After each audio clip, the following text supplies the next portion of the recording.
वंदे मातरम। नमस्ते आप सभी को।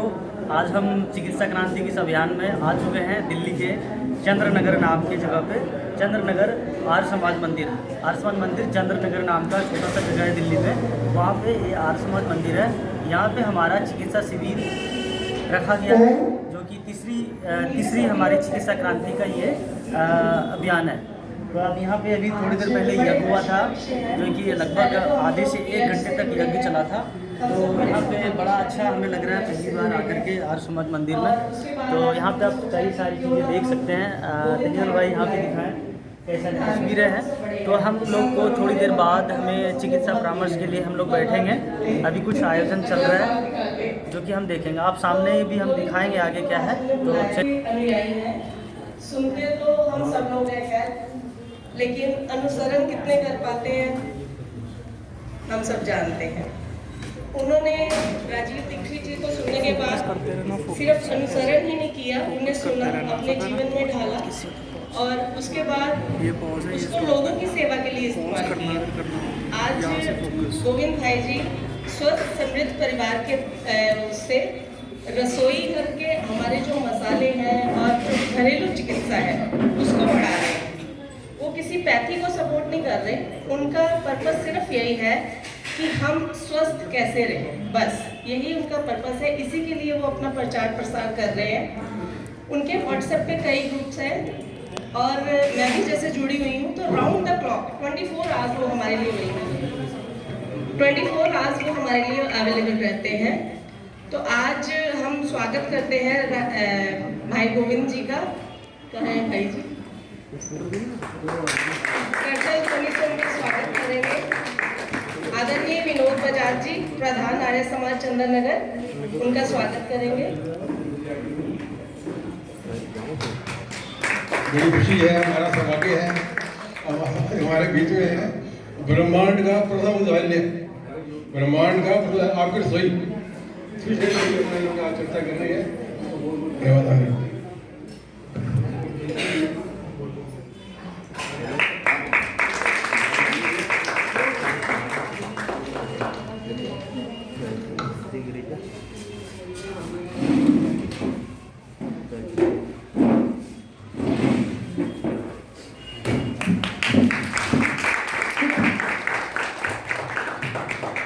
वैसे मैं इसके साथ साथ बताना चाहूँगी कि आदरणीय बजाज जी भी भाई जी से प्रेरणा लेकर के आपकी रसोई आपका दवाखाना इस नाम से ग्रुप चलाते हैं। इन्होंने भी सिर्फ सुना नहीं, इनको मैंने उनके ग्रुप में जोड़ा। हम लोग जैसे अपनी बीमारी का पड़ा और छुट्टी, इन्होंने क्या किया कि इन्होंने लिखना शुरू किया जितना भी उस ग्रुप में आता था, और बाकायदा उसकी एक मोटी सारी डायरी बना रखी है। उसके बाद कोई भी कुछ पूछता था तो उसकी फोटो खींच के उसे व्हाट्सएप कर देते हैं। तो आज ये भी उसी तरह से सेवा में लगे हुए हैं विनोद बजाज जी। आदरणीय गोविंद जी के साथ उनकी पूरी टीम आई हुई है। हम जैसे अपने अपने घर से बातें कर रहे हैं, लेकिन उनके साथ कुछ लोग ऐसे हैं जो 24 घंटे उनके साथ लगे हुए हैं। मैं चाहूँगी कि वो लोग भी सब आए और आदरणीय मंत्री जी सोमनाथ जी उनका स्वागत करें। सबसे नजदीकी मतलब बचपन के यार, आखिरी जन्म तक, जिस दिन से इंसान पैदा होता है उस आखिरी दिन तक उसका सबसे लंगोटिया यार है सर्दी, खांसी, जुकाम, बुखार। इन कुछ मतलब जो सगे संबंधी मतलब उससे भी बढ़कर है जीवन में हमारे लिए, ये कभी आपका पीछा नहीं छोड़ते। आखिरी दम तक आए दिन आपके यहाँ रिश्तेदारी निभाने आ जाते हैं। हर 2 महीने 3 महीने में हर इंसान के पास सर्दी, खांसी, जुकाम, बुखार। सिर्फ इन लक्षणों को लेकर पूरे ब्रह्मांड को बर्बाद कर दिया। उस बीच में हम लगभग कई घरों में ऐसे गए जहाँ 2 गज की दूरी थी, हमने उस दूरी को खत्म करी बिना मतलब जो भी उनके थे। ये पता चला कि इम्यूनिटी होती का है। लोग बात कर रहे थे, उससे पहले आने से पहले मैं उसका नाम ज़्यादा नहीं लेना चाहूँगा, लेकिन आप समझ रहे कि मैं किसके बारे में बोलना चाहता हूँ। उस चीज़ को जब आ रहे हैं सोशल मीडिया पे क्या होता है, मैंने कहा कि कुछ नहीं, इम्यूनिटी के लिए क्या करूँ, मैंने कुछ नहीं करना है। क्या आप समझते हैं सबसे शक्तिशाली कौन है? काजू, पिस्ता, बादाम खाने वाले? तो फिर भैया जो 10 ईंटें उठा के लेके जा रहा है उसकी इम्यूनिटी कहाँ से आई? इम्यूनिटी आती है, रोग प्रतिरोधक क्षमता आती है आपकी संतुष्टि से, आपकी निडरता से। आप जो भोजन करते हैं उसमें आप कितना संतुष्ट हैं, उससे आती है रोग प्रतिरोधक क्षमता। आप कितना निडर हैं, उससे आती है आपकी रोग प्रतिरोधक क्षमता। अगर इससे आना होता, काजू, पिस्ता, बादाम, अश्वगंधा, शतावरी, गिलोय, घनबटी, ये सारों से अगर आना होता तो आज कोई बीमार नहीं होता। तो मैं उन दिनों में कई घरों में 2-3 घरों में जा पाया। भैया की मदद से, सोशल मीडिया की मदद से कई ऐसे कारनामे भी हुए जो आज स्वस्थ समृद्ध परिवार के यूट्यूब चैनल पे है कि किस तरीके से हमने उस जंग को जीता है, सिर्फ विश्वास को पैदा करके। इलाज तो कुछ नहीं था, जहाँ इतनी सारी दवाइयाँ चल रही थी, इतनी सारी आयुर्वेदिक दवाइयाँ चल रही थी, कई घरों में तो सिर्फ दालचीनी से, कई घरों में धनिया से, कई घरों में सौंफ से, कई घरों में जीरे से, कई घरों में लौंग से, किसी घर में मसाज करने से अगर बीमारियाँ जा रही है तो फिर दवाइयाँ कहाँ हैं? यहाँ इसका मतलब होता है कि डर, हमें डराया जा रहा है। हम इस तरीके से बीमार नहीं, रोग हो सकता है, रोगों का नाम मैं नहीं लेना चाहता। मैं हमेशा एक ही बात कहना चाहता हूँ कि हमें रोग पे नहीं जाना चाहिए। रोग का नाम हमारे जैसे सर्टिफिकेट मिलता है, हमारा शरीर उसी तरीके से उसकी प्रतिक्रिया करने लगता है। हमें अपने कष्टों को देखना है। एक छोटी सी बात इसी बीच में कहना चाहूँगा। पहली, मैं राजीव भाई को सुनने के बाद मुझे इस बात का बहुत सुकून है कि मैं भारत का और स्वस्थ समृद्ध परिवार इस चीज के अभियान में अनोखी पहल करी है कि शादियों के समारोह में चिकित्सा शिविर का आयोजन हमने किया, हमारी टीम ने किया, आप सभी के आशीर्वाद से। मुझे पीछे फोन आया, अमेरिका में चंद्रकांत भाई पटेल हैं, उनके कई सारे संबंधियों की समस्याएं दूर हुई होम्योपैथ से, घरेलू से। तो उनका जब ठीक हुए तो उन्होंने बोला कि मेरी बेटी की शादी है, आपको आना पड़ेगा। मैंने कहा ठीक है जी। रात के 12 बजे 12 दिसंबर को मैंने उनको मैसेज किया कि मैं आना तो चाहता हूँ, लेकिन मैं चाहता हूँ कि आपके सारे मंडप में चिकित्सा शिविर का आयोजन करूं, क्योंकि मुझे ये तो अंदाजा था कि जब मैं पहुंचूंगा तो उनके कुछ रिश्तेदार मुझसे जरूर मिलेंगे, क्योंकि कई जगहों पे ऐसा हुआ है मेरे साथ कि कभी भी मैं किसी के बर्थडे पार्टी में जा रहा हूँ या कहीं भी जाता था तो लोग परिचय करा के 2-4 अपना समस्याएं पूछते थे। तो मैंने कहा जब इतनी दूर दिल्ली से चल के अहमदाबाद जाऊंगा तो उसका फायदा उठाऊं समाज के लिए और एक अनोखी पहल करूं।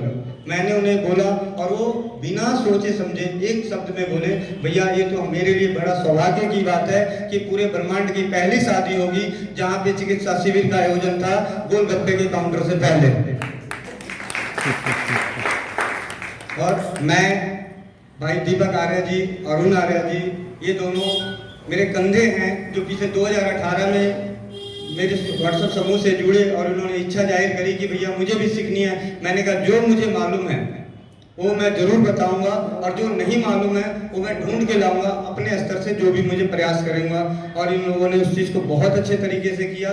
समाज में आज सोशल मीडिया पे बहुत सारे ग्रुप को संभाल रहे हैं, लोगों की सेवा दे रहे हैं, हर चीज़, मतलब मैं ये भविष्य के कर्णधार हैं। तो आप सभी के आशीर्वाद का अभिलाषी हूँ। मैं दीपक आर्य को संक्षिप्त परिचय के लिए बोलूँगा, 2 शब्द बोलूँ। नमस्ते आप सभी को, वंदे मातरम। आप सभी हमसे यहाँ पे सभी बड़े हैं, तो हम आप सभी का आशीर्वाद चाहेंगे कि जो हमारी पीढ़ी है, हम आपकी पीढ़ी है, आप हमें मार्गदर्शन करें, हम आपको स्वर्णिम भारत देंगे। हम ऐसा करें, आप हमें आशीर्वाद दें, आप हमें मार्गदर्शन दें, आप हमें वैसा मार्गदर्शन दें जिससे कि हम इस कार्य को आगे बढ़ाएं। जो हमने हमारे बुजुर्ग भाई जो गोविंद शरण प्रसाद जी हैं, जिनके मार्गदर्शन से, जिनसे हमें चिकित्सा का ज्ञान मिला है, उस ज्ञान को हम निस्वार्थ भाव से पूरे भारत में यथासंभव हम प्रयास कर रहे हैं कि जो चिकित्सा व्यवस्था हमारे देश में निःशुल्क चला करता था, शिक्षा हमारे देश में निःशुल्क चला करता था, वो शिक्षा और चिकित्सा जिस दिन से इस देश में निःशुल्क हो जाएगा, हमारा भारत पुनः स्वस्थ और समृद्ध और वैदिक बनेगा। तो हम यही चाह रहे हैं कि हम जैसे भाई जितने भी लोग हैं हमारे भारत में, सभी चिकित्सा का ज्ञान जरूर रखें, क्योंकि आप गांव में जब जाएंगे तो हर एक माता बहनें, पिता तुल्य जो बड़े भाई हैं, जो बुजुर्ग हैं, उसको कुछ न कुछ चिकित्सा का ज्ञान जरूर होता है। अगर दी घर में कुछ भी तकलीफ होता है, जैसे भी गोविंद भाई जी ने बताया कि सर्दी खांसी जुकाम आपके मित्र हैं, सदैव रहेंगे, तो इस मित्र का अच्छे से सेवा सत्कार घरेलू वस्तुओं से जरूर होता था। तो जैसे सर्दी खांसी होगी तो सबसे पहले घर में दालचीनी, सौंठ, काली मिर्च, तुलसी, इस तरह की औषधियों का नाम उस दादी और नानी के मन में आता था और उस ऐसे कॉम्बिनेशन वो बना के देता था जो कि आप उस कॉम्बिनेशन को सीख जाए तो क्या आज का कोरोना भी भागता है। मतलब जो खेल रहे हैं आज ऐसे घरेलू औषधियों से गोविंद शरण प्रसाद जी ने सैकड़ों रोगियों को ऐसे षड्यंत्रकारी चीज़ों से छुटकारा दिलाया है लोगों को। तो यही हम कहेंगे क्योंकि इस ज्ञान को हम सभी के मन में जरूर होना चाहिए, जिससे कि हम जो इतने बड़े जो आज चिकित्सा व्यवस्था में जो कि आज एक गरीब चाहे कि उसको कोई समस्या आए तो एक बड़े हॉस्पिटल में जाके इलाज करा ले, संभव नहीं है। तो हम यही चाहेंगे कि हम अगर दी चिकित्सा ज्ञान जो हमारे ऋषि मुनियों ने, महर्षि दयानंद ने जो हमें ज्ञान दे के गया, स्वामी श्रद्धानंद जी ने हमें ज्ञान दे के गया, जो हमारे ऋषि मुनि जो बड़े वैज्ञानिक कहलाते थे, जिन्होंने रिसर्च किया हर एक क्षेत्र पे, जितना रिसर्च भारत में हुआ है उतना रिसर्च किसी भी देश में, किसी भी मतलब जो है कि किसी भी पृथ्वी की किसी भी भूमि पर नहीं हुआ है। या भोजन की बात करें, श्री राजीव दीक्षित जी कहते थे कि भोजन पे जितना रिसर्च भारत में हुआ है उतना रिसर्च इस पृथ्वी में कहीं नहीं हुआ है। तो हमारे देश में हर चीज़ें हैं, लेकिन फिर हम पिज्ज़ा, बर्गर, चाउमीन पे क्यों पड़े हुए हैं। तो हमें ऐसी चीज़ें खाना है जो हमारे ऋषि मुनियों ने हमें दे के गया है, क्या खाना और क्या नहीं खाना है, क्या पथ्य और क्या अपथ्य है, हमें क्या लेना है। तो सारे सिद्धांत हमारे आयुर्वेद में देखे गए हैं। तो आयुर्वेद का थोड़ा थोड़ा ज्ञान हम लेते रहें और हम स्वस्थ बने रहें। तो ऐसा प्रयास हम सभी करें और इस प्रयास में हमारे स्वस्थ समृद्ध परिवार के जो लोग हैं, जो टीम है, हम सदैव प्रयास कर रहे हैं कि आप सभी स्वस्थ बने रहें और दीर्घायु बने। ये हमारा पूर्ण प्रयास चल रहा है और इस चिकित्सा क्रांति के अभियान में आप सभी का अगर दिया ऐसा आशीर्वाद मिलता रहा, हम सभी एक दिन जो है कि अवश्य अपने भारत को स्वस्थ बनाएंगे, समृद्ध बनाएंगे। तो इस छोटे से बात के साथ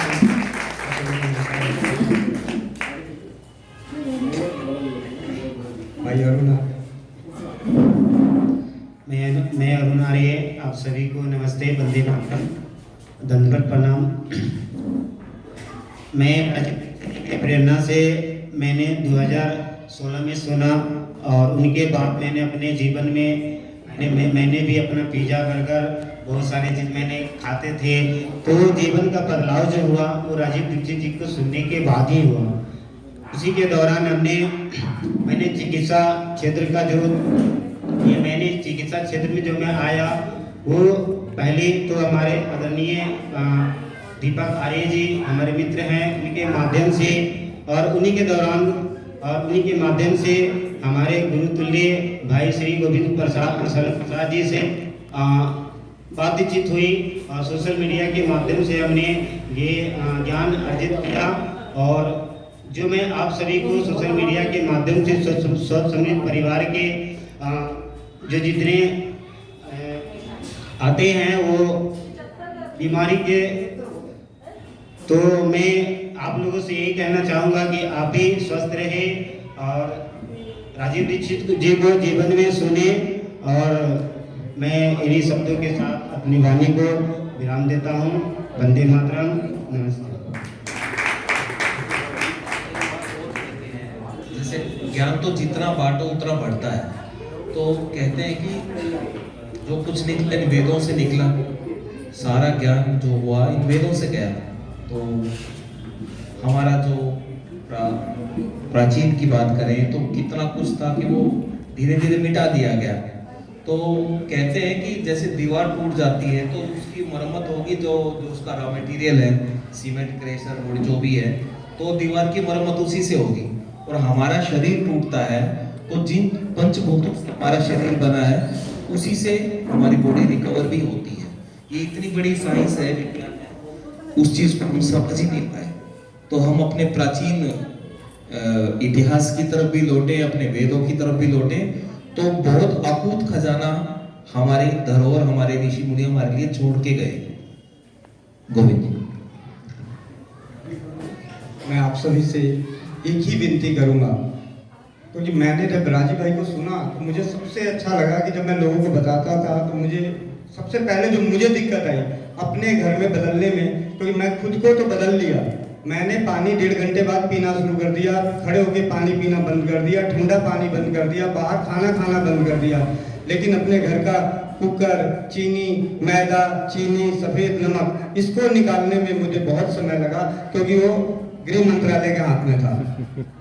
तो आप सभी अपने अपने घर के गृह मंत्री हैं, तो आपका फैसला सबसे होगा। तो मैं आप लोगों से विनती करता हूं कि कुछ ना कर सके जीवन में, बहुत सारी चीजें, मैं राजीव भाई को सुनने के बाद ना बहुत सारा बदलाव होता है, लेकिन जब बाहर जाते हैं ना तो करने में दिक्कत होती है, कैसे करेंगे, क्या करेंगे। तो उन सब चीज़ों के ऊपर मैं खुद अपने जीवन को अनुभव करके मैं उसको और सरल करने की कोशिश किया। कि मैं ऑफिस में नौकरी करता हूँ, राजीव भाई कहते हैं जी शाम को जल्दी खा लो, ठीक है, तो लेकिन मेरी मजबूरी बनी कि मैं रात को 10 बजे ऑफिस से आ रहा हूँ, तो रात को खाना तो खाना ही पड़ेगा। तो ऐसा क्या करूं कि मैं बीमार ना हो। तो 2016 में जब सुनने के बाद खाना खाना शुरू किया, रात के 12 बजे के बाद या 11 बजे भी खाया, 10 बजे भी खाया, 10:30 बजे भी खाया, तो इतना ध्यान रखा कि ये जो खाया हूँ वो पच जाए। मैंने कभी ये ध्यान नहीं रखा कि क्या खाया क्या नहीं खाया, गलत है, इसमें कैल्शियम है, विटामिन डी है, सी है, B12 है, ये सब चक्रों में तो मैं आज तक नहीं पड़ा। मैं उन सब चीज़ों, मैं सिर्फ ये जानता हूँ कि भोजन मिला है, उसको हाथ जोड़ के नमस्कार करके जो मिला उसे खाया, और जब लगा कि हाँ थोड़ा ज़्यादा हो रहा है तो अपने रसोई घर में अजवाइन ली।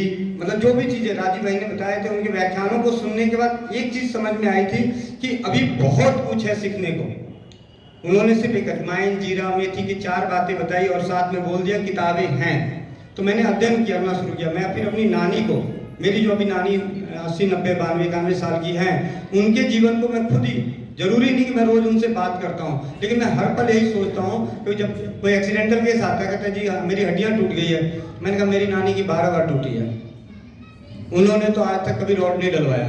तो मुझे उस बात का कॉन्फिडेंस है कि मेरे घर में ऐसी घटना हुई है कि मेरी नानी की कमर की हड्डी चकनाचूर होने के बावजूद भी आज चलती हैं। उस जमाने में ऑपरेशन और आपके रॉड सिस्टम नहीं था, तभी तो आज वो चल रही है। अगर होता तो आज भी वो बिस्तर पे होती। तो मैं हमेशा अपनी परंपराओं में छुपे हुए ज्ञान, कभी कोई कहता है जी ऐसे रात को गलत हो गया, तो मैंने कहा पहले भी रात को गलत होते थे, ऐसा नहीं था। मतलब हर चीज़ को हमने परंपराओं से देखना शुरू किया कि किस तरीके से होता है। रात को सोचता था कि अच्छा कैसे करूँगा, क्या होगा, कैसे होगा। लेकिन एक पहल, मैं अपने ऑफिस का ही एक उदाहरण बताता हूँ। मेरे ऑफिस में 2 लड़के हैं, एक ने हमारी बात मानी, उसने अपने 80 किलो से वजन 65 किलो पे बिना किसी दवा के ले आया, सिर्फ पानी पीने के 4 नियमों को बदल गया, और मेरा वजन 42 किलो से 56 किलो पे पहुंचा। ना मैं किसी के लिए अश्वगंधा खाता हूँ, ना शतावरी, ना छुआड़े, ना काजू, ना पिस्ता, कुछ नहीं। ऐसे उससे पहले मेरी धर्मपत्नी ने, मेरी माँ ने मेरा वजन बढ़ाने की बहुत कोशिश करी थी, लेकिन नहीं बढ़ा। लेकिन अब कैसे बढ़ गया? कमर मेरी 28 थी, मतलब 27 थी, आज 29.5 कमर हो गई। तो कैसे हो गया? शरीर की बनावट वही लग रही है, लेकिन वजन भी बढ़ गया और कमर भी बढ़ गया। तो सिर्फ पानी पीने के 4 नियमों का पालन करके। उसके अलावा मैंने कुछ चीजें हैं जो पूरी तरह से त्याग नहीं कर पाया हूँ। ऐसा नहीं कि समोसे, पिज्जा, बर्गर, हाँ पिज्जा बर्गर नहीं खाता, लेकिन अगर कभी समोसे साल में 1 दिन मना नहीं है। चाय पूरी तरह से मैंने अपने जीवन से नहीं निकाला हूँ, लेकिन उसके पीछे भी एक कारण है कि हमने चाय जब हम पीते तो मेरी धर्मपत्नी बोलती है चाय बनाओ, मैं अगर बोलूँ भाई घर में खाना खाना तो हाँ तो बोलना ही पड़ेगा, ठीक है। तो मैं हाँ बोलता हूँ, साथ में बोलता हूँ धीरे से अजवाइन डाल देना उसमें जरा, मतलब चाय पत्ती डालेगी, लेकिन मैं उसकी काट उसमें डलवा देता हूँ साथ में कि आप अजवाइन डाल दो। अर्जुन की छाल का बना हुआ काढ़ा, मतलब अर्जुन की छाल ले ली, दालचीनी ले ली, मतलब किसी दिन कहती चाय पी लूँ, चाय पीना है। अगर मैं, ये दोनों गवाह हैं इस बात के, मेरे घर में ही रह रहे हैं, मेरे साथ ही रह रहे हैं अभी। तो आप, क्योंकि हम गुजरात गए थे, पीछे पंजाब में शिविर किए थे, तो अभी साथ में हैं, तो ये लोग गवाह हैं इस बात के, मैं झूठ नहीं बोल रहा हूँ। चाय हमारे घर में बनती है, जब वो बोलती है तो मैं भी धीरे से बोलता हूँ अच्छा ठीक है, क्योंकि मुझे मालूम है ज़्यादा चाव चाव करूँगा तो जो अभी चल रहा है नियम कानून वो भी बंद हो जाएगा, ठीक है। तो ये सारी चीज़ें तो आप सभी बहनों से विनती है कि कुछ ना कर सके, इनको बहुत सरल है। सिर्फ घर में 5 अगर बहनें हैं, ये अगर 2 परिवार का भी घर है ना, तो मियाँ बीवी अगर 2 भी हैं तो दोनों को एक ड्यूटी दे दो जी, आपको तो पूरा ज्ञान रखना है जीरे के बारे में, और आपको पूरा ज्ञान रखना है अजवाइन के बारे में। एक ठंडी और एक गर्म, सारी बीमारियां इन्हीं से नष्ट हो जाएगी। अगर एक तुलसी को पढ़ लिए 365 पेज लिखी हुई है तुलसी के बारे में कि तुलसी को किस तरीके से इस्तेमाल कर सकते हैं, तो आपकी क्या मतलब जो भी बीमारियों का नाम लेते हैं सब तुलसी से नष्ट होती है। और मैंने इस चीज़ों को बोल बोल के बात करके, जैसे फोन आता है भैया मेरे को ना बुखार है, अच्छा ठीक है क्या है आपके घर में, रात का टाइम 12 बजे तुलसी तोड़ नहीं सकता, क्या है घर में, अजवाइन है, दालचीनी है, नहीं भैया, लौंग है, नहीं भैया, सौंठ है, नहीं भैया, मेथी है, नहीं भैया, तो क्या है, कुछ नहीं है, गर्म पानी पीते रहो, बुखार उतर जाएगा। खूब चाय की तरह खौलाओ पानी, गर्मा गर्म खूब खौलाओ और उसको पियो, उतर जाएगा। वो विश्वास है जो उतर जाता है। तो आप लोगों से विनती है कि घरेलू चिकित्सा को पहचाने। रसोई घर ब्रह्मांड की प्रथम अस्पताल है। इससे पहले कोई हॉस्पिटल नहीं था, ना नर्सिंग होम था, कुछ नहीं था। वैद भी होते थे तो 5 गांव छोड़कर होते थे, उस गांव में नहीं होता था, मतलब 2-4 गांव में छोड़ के ही होता था, हर गांव में वैद नहीं होते थे। तो पहले कौन था अस्पताल है? आपकी दादी, आपकी नानी। तो आपकी दादी नानी के पास क्या था? मसाले थे, जिसको आज मसाला नाम दिया हुआ है, औषधि है। मुझे बड़ा हैरानी होता है, दांतों के हॉस्पिटल के आगे नाम चला हुआ, आजकल फ्रेंचाइजी चली हुई है CLOV। आपको पता है वो किस चीज का नाम है? लौंग का, और दांतों का काल माना जाता है। इस्तेमाल करना है, जरूरत है। डॉक्टरों की दवाई नियमित तौर से 6 महीने तक खा लेंगे, 2-2 साल खा लेंगे, 10-10 साल खा लेंगे, 20 साल खा लेंगे, लेकिन अगर घर के मसाले से अगर कोई इलाज बताए तो ये तो काम ही नहीं करता जी, मैंने तो 2 बार किया था भाई वाह। तो मैं इसके साथ बोलने को तो बहुत कुछ है, क्योंकि 5 साल में मैंने इस सफर में ना जाने कितने ऐसे अनुभव शेयर किए हैं। तो आप उन अनुभवों को देखना चाहते हैं, सुनना चाहते हैं, तो स्वस्थ समृद्ध परिवार YouTube चैनल पे सुनिए। आप ही की आवाज है, आप जैसी बहन भाइयों की आवाज है कि उन्होंने किस तरीके से रात के इमरजेंसी में अपने बच्चों को बचाया, अपने परिवार को बचाया। मुझे आज भी याद है कि जब भैया से डॉक्टर प्रियंका अरोड़ा आयुर्वेदिक डॉक्टर थे, उनके पिताजी को कोविड वाले में मना कर दिया गया था, 90 मतलब बहुत सारी दिक्कतें थी, तो हॉस्पिटल से निकाल के घर ले आया और सेवा करके वो पूरी तरह से आज स्वस्थ हैं। और युक्तामुखी अपनारी जो दीदी है, उनका हीमोग्लोबिन कम हो गया था, जो उन्होंने मैसेज किया और उन्होंने हीमोग्लोबिन अपना बढ़ा लिया, मिशन वर्ष रह चुकी हैं।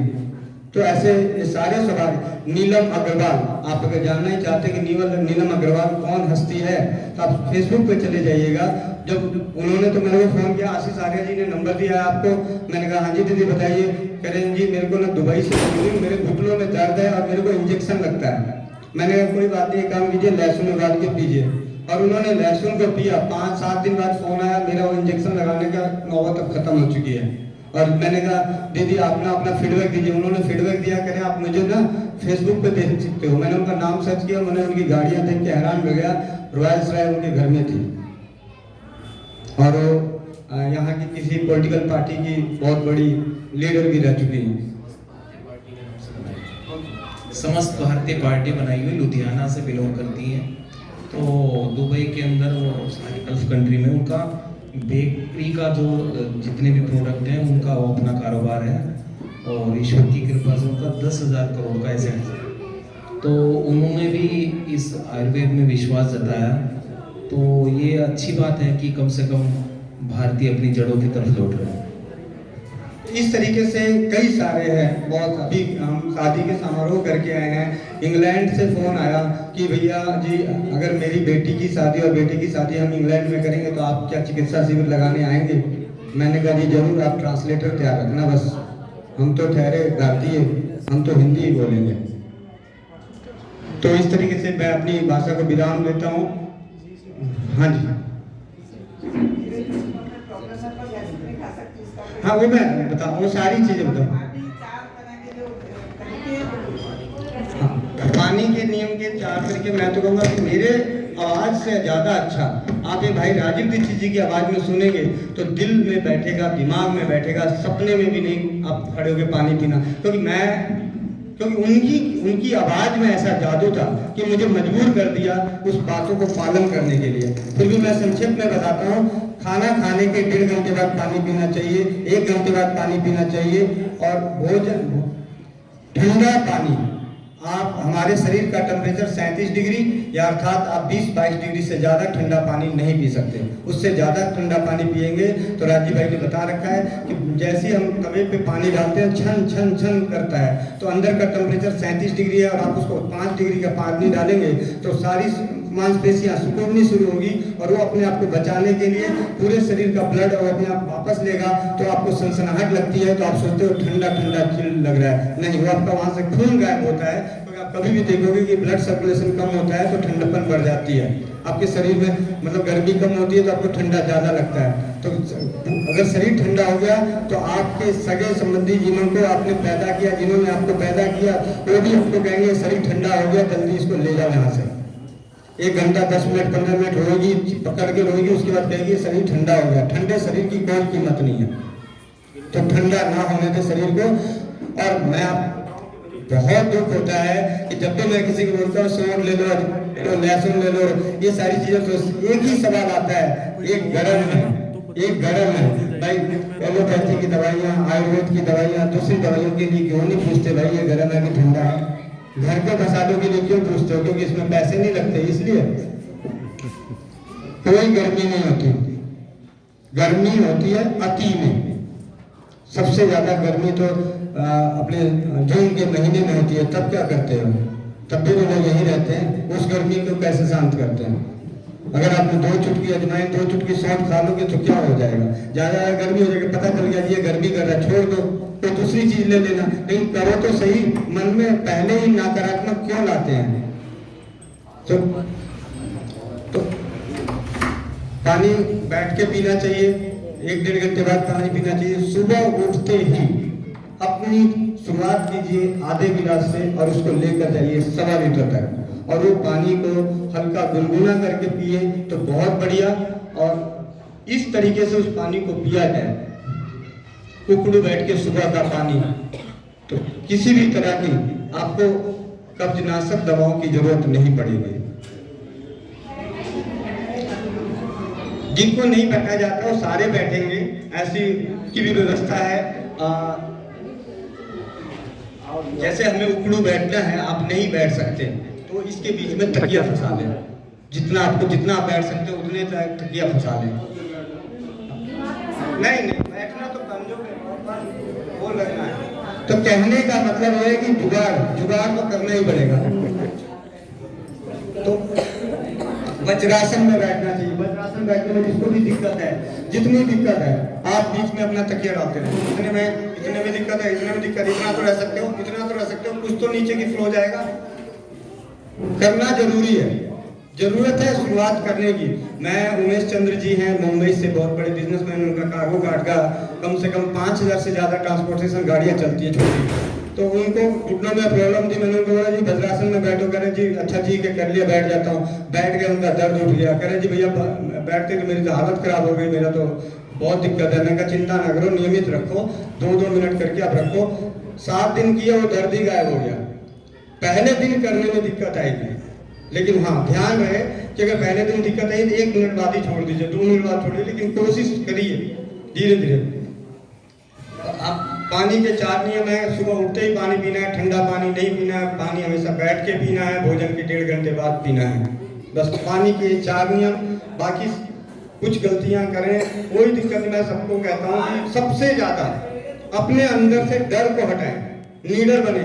कभी भी calcium, phosphorus, vitamin C, vitamin A अपने भोजन में ना खोजने की कोशिश करें। जब खोजेंगे तो भोजन का अनादर होगा, और अनादर किए हुए भोजन से आप कभी भी शक्ति की उम्मीद नहीं कर सकते। क्योंकि मैंने खुद पिछले साल जो हमारे हालात थे, हमने प्याज रोटी खाए हैं, फिर भी हम यही हैं। और जो अश्वगंधा शतावरी खा रहे थे वो हॉस्पिटल में पहुंचे हुए थे, जो गिलोय घनवटी खा रहे थे वो सारे हॉस्पिटल में पहुंचे हुए थे, जो विटामिन सी की गोलियां खा रहे थे सब पहुंचे हुए थे। लेकिन बहुत सारे परिवारों को व्यक्तिगत तौर पे मैंने जमीनी स्तर पे जाके देखा, झुग्गी झोपड़ियों वालों को भी पूछा जी क्या खाते हो, क्या खाते हैं? मुझे मालूम है क्या खाते हैं, मैंने देख के भी आया। मैं ये की तरफ खा रहे हैं, यहाँ गंद खड़ी है, यहाँ गीला है, यहाँ ये है, हाथ गंदे हैं, तब भी वो बीमार नहीं है। हम बीमार क्यों हैं? क्योंकि हमारी सोच डरी हुई है, हमारा ज्ञान डरा हुआ है, हम डरे हुए हैं। लीडर बने, शेरनी बने, बकरी नहीं बने। अगर बकरी बनोगे, मैं पिछले साल बहुत हर लोग बहनों को बोला है कि भाई बकरी बनोगे ना तो इस कसाई के हाथ से बच जाओगे, उस कसाई पे, उस कसाई नहीं तो यहाँ कहीं ना कहीं तो कट जाओगे। लेकिन मरी हुई शेरनी को भी कोई हाथ नहीं लगाता। तो और किसी की कोई इसके साथ आप सबों से सवाल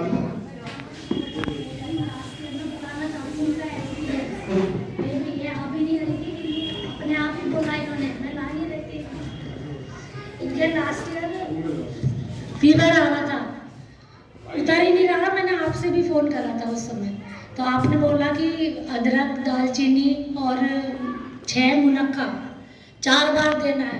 तो ये लौंग भी थी उसमें, तुलसी के पत्ते। तो ये बोल रही थी कि ठीक नहीं होना। मैंने मम्मी कल चलेगी डॉक्टर के, आज ले लेते हैं सर। उस दिन के बाद आज तक फीवर नहीं आया, नहीं तो हर महीने आ रहा था। ये बहुत डरी हुई थी। हस्बैंड कहते थे नीचे बैठो, इन्हें क्वारंटीन कर दो, हर महीने फीवर आता है। तो ये रोने लगी कि मैं नहीं करूँगी। फिर तब से ये आपका नाम सुनते ही तो आज अपने आप बोले कि मैं भी चलूँगी भाई जी को सुनने।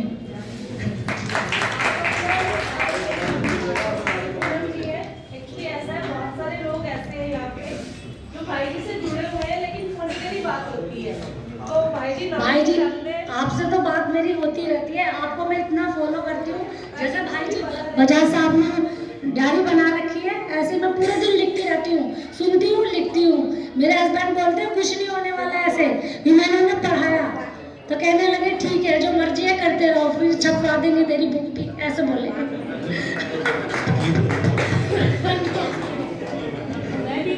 हाँ जी हो।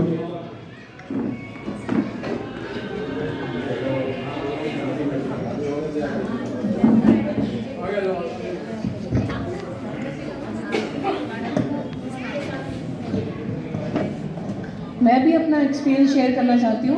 मेरे को डॉक्टर ने बोला था कि आपकी उम्र सिर्फ 5 साल है। मेरे लंग्स में प्रॉब्लम शुरू हो गई थी, मेरी सांस चढ़नी शुरू हो गई थी और मैं एम्स में अपना इलाज करा रही थी और डॉक्टर्स ने कहा था आप स्टेरॉइड्स पे आ जाइए। मैं 1.5 साल स्टेरॉइड्स पे रही और उसके बाद मुझे शमा ने गोविंद जी का नंबर दिया। क्वारंटीन कह रही हूँ, कोरोना में कोई देख नहीं रहा था, कोई डॉक्टर, एम्स भी बंद था, सब बंद था। मुझे गोविंद जी ने बोला कि आप ऐसा कीजिए दीदी, आप काढ़ा लीजिए, आप 2 बार काढ़ा लीजिए अभी आधे घंटे के अंदर अंदर, फिर आप फ़र्क देखिए। 2 बार के बाद ही फ़र्क था। और हर एक किसी भी आप डॉक्टर के पास जाएं, वो डॉक्टर आपको बोलता है होम्योपैथिक हो या कोई हो, कि आप होम्योपैथिक की दवाइयाँ शुरू करें लेकिन स्टेरॉइड्स मत रोकना, अपनी दूसरी दवाई बीपी की या शुगर की मत रोकना। ये ऐसे थे गोविंद जी, इतने कॉन्फिडेंस से इन्होंने बोला कि स्टेरॉइड्स रोक दो दीदी, कुछ नहीं होता। और मैंने अपने स्टेरॉइड्स रोके और उसके बाद से मैं बिल्कुल हेल्दी हूँ, मुझे कोई प्रॉब्लम नहीं है। हाँ जी, काढ़े में इन्होंने मुझे बहुत कुछ बताया था, दालचीनी, काली मिर्च, अजवाइन, अदरक का पाउडर, ये सब डाल के मैं काढ़ा दिन में 3 4 बार पीती थी और साल भर पिया और मैं बिल्कुल ठीक थी।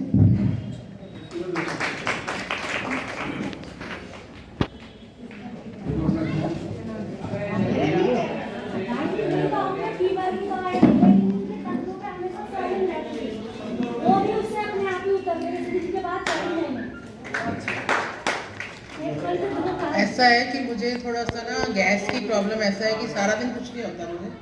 जब मैं सोती हूँ तो 1-1.5 घंटे बाद कुछ ऐसे पानी होती है हवा सी एंड बुखार शुरू हो जाता है। फिर मैं वज्रासन में बैठूँगी 15 मिनट, तो थोड़े बहुत अच्छे से आए, बहुत ज़्यादा आएंगे, फिर एकदम बंद होगी, पूरी रात मुश्किल। या अर्ली मॉर्निंग सुबह उठ के खाली पानी वानी पीते हैं जैसे, उसके बाद ये प्रॉब्लम किसी दवाई से ठीक नहीं हो रही है।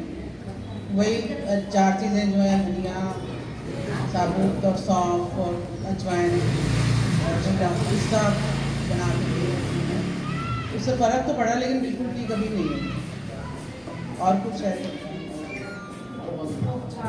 अभी जो मैं किसी को भी व्यक्ति विशेष अगर तकलीफें ज़्यादा होंगी उनके लिए तो अलग थी, क्योंकि आप लोगों के आशीर्वाद से मैंने आयुर्वेद की दवाइयाँ और होम्योपैथ की दवाइयों के ऊपर भी अध्ययन करना शुरू किया था।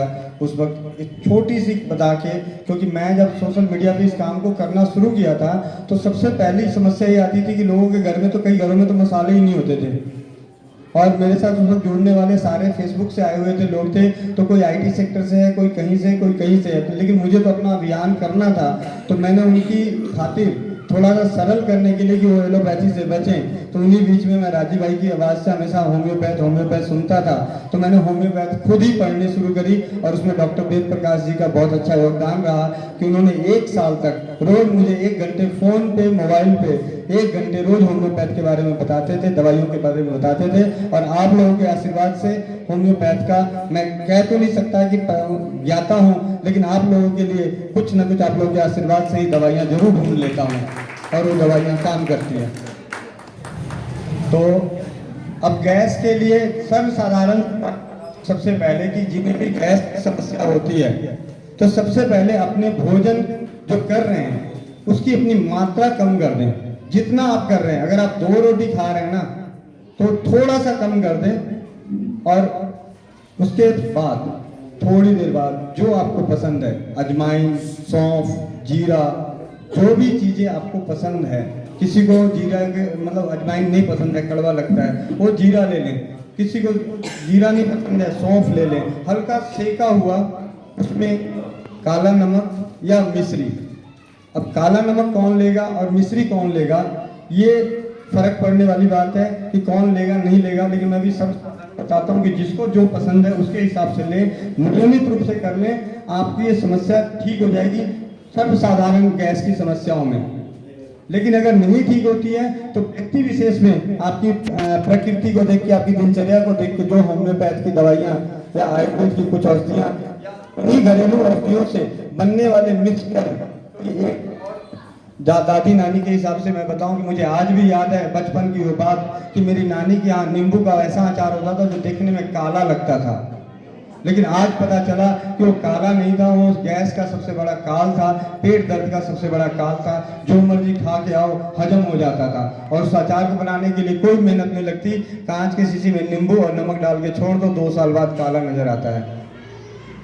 तो आज हमारे पास समय कम है, तो उसको और थोड़ा सा सरल करने के तरीके हैं कि बाय अजवाइन को आप अजवाइन ले लें, उस अजवाइन में नींबू का रस, नमक डाल के भी सांवली छाँव में सुखा दें और फिर अगले दिन इस तरीके से 7 बार करनी है। उसके बाद से बनी हुई अजवाइन 1 चुटकी काफ़ी है आपके लिए गैस की समस्याओं के लिए।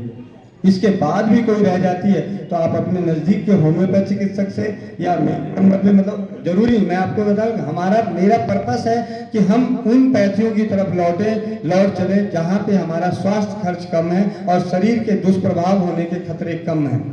मैं ये नहीं कहता कि एलोपैथी कोई पैथी नहीं है, एलोपैथी बहुत अच्छी पैथी है। उस वक्त जब आपको सर्जरी की सुविधा चाहिए, उस वक्त जब आप दर्द के मारे करा रहे हैं, आपके पास कोई नहीं है, दर्द बांटने वाला भी जब कोई ना हो, तब एलोपैथी आपके लिए भगवान है। उसी वक्त भगवान है जब अगर मान जाए कि इसे तो बहुत तेज दर्द है और इसका दर्द बांटने वाला कोई कह रहा है चिंता मत कर ठीक हो जाएगा, तो उसके लिए तो फिर भी थोड़ा सा कम भगवान है। लेकिन उसके हम किसी बेसहारे अगर बहुत ज़्यादा तड़प रहा है, कोई सेवा करने वाला नहीं है, तो उसके लिए आज की एलोपैथी की सुविधा बहुत अच्छी है, क्योंकि वो वेंटिलेटर पर भी रखे रहते हैं। आज हमारे साथ दिक्कत यही है कि वो लोग हमारे ऊपर हावी इसलिए हैं क्योंकि हम सेवा करने से बच जाते हैं, सिर्फ पैसे देना रहता है। माँ बाप को दर्द हो रहा है, मालिश नहीं करेंगे, लेकिन डॉक्टर को 5,000 रुपये प्रतिदिन देने को तैयार हैं, फिजियोथेरेपी को 1,000 रुपये डेली को देने को तैयार हैं, लेकिन माता पिता की मालिश नहीं करेंगे, बच्चों की मालिश नहीं करेंगे, सिकाई नहीं करेंगे। तो इसीलिए फल फूल रहा है और सारी चिकित्सा पैथी इसीलिए फल फूल रही है कि वो लोग हमारे संस्कार हमारे जा रहे हैं, संस्कार हमारे मर रहे हैं, तो उनका धंधा चल रहा है। अगर आज हमारे संस्कार अगर मानवता की रहे, एक दूसरे की सेवा की रहे, एक दूसरे के प्रति कि नुकसान ना हो सामने वाले का। मेरे पास मुझे आज भी याद आता है जब फ़ोन आता है तो मैं सामने वाले से अगर पूछूँ तो मेरी कोशिश यही होती है कि उसका खर्च नाक के बराबर हो, चाहे किसी भी रूप में हो। आज इलाहाबाद में नीरज मिश्रा जी की माता जी को चेस्ट में कैंसर हुआ, तो उन्होंने बोला भैया कैंसर हुआ है। मैंने कहा जी मेरी तरफ से सारी उपचार हैं, आप करो, लेकिन समाज आपको करने नहीं देगा, आपके भाई आपको करने नहीं देंगे, इसलिए किसी न किसी डॉक्टर के पास, किसी न किसी चिकित्सालय में जाएं। तो आप, मैंने कहा मेरे स्तर से जो मुझे मालूम था, मैंने सिर्फ 11 दिन के 1,000 रुपये लगते हैं और वो भी 11वें दिन आपको वापस हो जाता है। और दोनों टाइम खाना फ्री है। जैन समाज का पंचगव्य चिकित्सा से वो चिकित्सा करते हैं, आयुर्वेदिक औषधियों से चिकित्सा करते हैं बलसाड़ गुजरात में, जिसकी एक बार नींव उन्होंने भाई राजीव दीक्षित जी ने अपने व्याख्यानों में उसके बारे में बताया था। और उस हॉस्पिटल को कहीं भी कोई प्रचार प्रसार नहीं मिल रहा है, जबकि उन्हीं राजीव भाई को सुनने वाले दूसरे कई हॉस्पिटलों का प्रचार प्रसार होता है, क्योंकि वहाँ धंधा होता है, बाकी जगह पे धंधा नहीं हो रहा है। उस जगह धंधा नहीं हो रहा है, इसलिए उसका नामो निशान नहीं है कहीं बलसाड़ के उस हॉस्पिटल का। आज वो चौथा दिन है, कह रहा भैया यहाँ पे माता जी इतनी खुश है, इतनी दिनचर्या ऐसी बना दी है उन लोगों ने, जैन समाज ने, इतने अच्छे तरीके से कि वो हेल्दी हो रही है। सिर्फ 4 दिनों में उनको बहुत फर्क है। तो ऐसी कुछ बातें हैं। तो आप लोग तो मुझे ऐसा लगता है कि सारे के सारे अपने ग्रुप से ही जुड़े हुए हैं। हाँ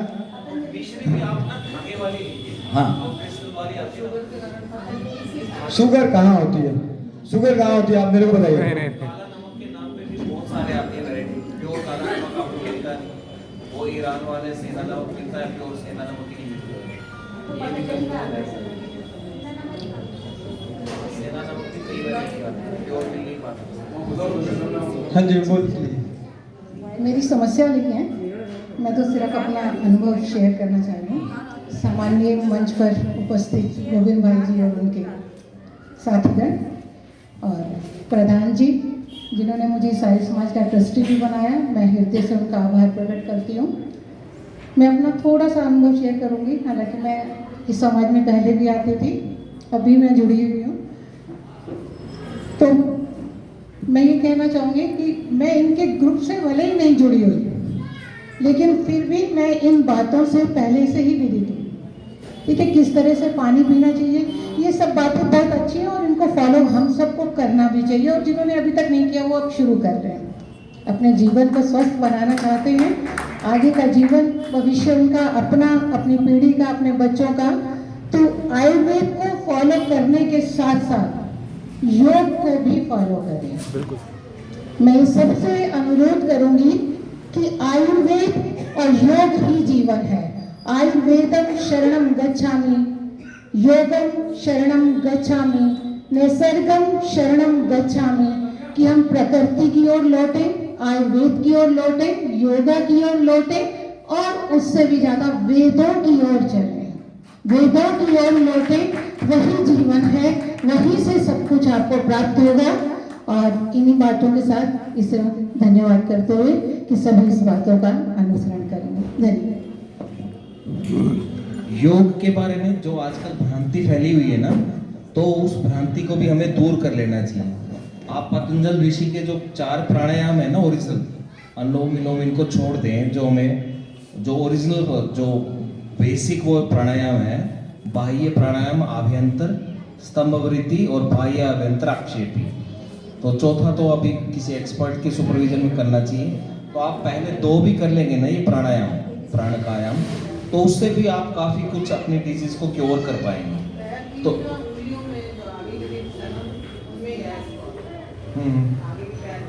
आप मतलब जैसे तिल का तेल आपको मिल जाए प्योर, तो उसमें आप चाहे हींग डाल के आप उसकी आप मालिश कीजिए, तो अपने पॉइंट्स को बैठे बैठे आप खाली बैठे हैं वो दबाते रहें। और एक अपने विचार को जितना आप सकारात्मक बनाते चले जाएंगे ना, कि हाँ मैं, मेरे शरीर में दिक्कत है, मुझे नहीं है, मैं इस शरीर में हूँ लेकिन मैं शरीर नहीं हूँ। जब इस आत्म स्वरूप में आप आ जाओगे ना, तो अपना फोकस उस पर ले जाएंगे जहाँ दर्द है। तो काफ़ी लोगों का एक्सपीरियंस उन्होंने शेयर किया कि उससे भी ठीक हुआ है कि हाँ मैं ठीक हूँ। आप भोजन बना रहे हो, आप स्ट्रेस में हो या कोई और आपको चिंता आ गई, तो उसका टेस्ट आपके भोजन में भी आ जाता है। तो ये भी ये छोटी छोटी चीज़ें हैं जो हमें मतलब हम भूल जाते हैं कि आप रसोई घर में गए तो पूरे सकारात्मक विचारों को लेके जाए। आप गायत्री मंत्र बोलते हुए कर लीजिए, आप भोजन बना लीजिए, आप देखिए क्या मिठास आता है।